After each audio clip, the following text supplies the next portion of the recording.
Today we answer the question, who pays the conveyancing attorney? Before we answer this question, it's important to note that if the purchaser is buying the property by means of a bond from a bank, a bond attorney will form part of the transaction. And if the seller is cancelling its bond, then a bond cancellation attorney will also feature in the transaction.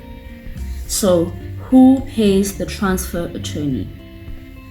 When buying a property, the purchaser is responsible for the transfer fees of the attorney. Why then does the seller choose the attorney? Common law determines that the seller is entitled to choose the transferring attorney. This is because the seller authorizes the transferring attorney by way of power of attorney to transfer the property to the name of the purchaser. The seller is far more at risk than the purchaser. It is the seller, as the owner of the property to be transferred, who is to receive the funds or the proceeds of the sale and who stands to lose more. And therefore, a stronger case is had to the seller for the appointment of the conveyancer. The parties may still agree to appoint the purchaser's attorney. However, should the seller refuse, the transferring attorney of the seller will have to be used.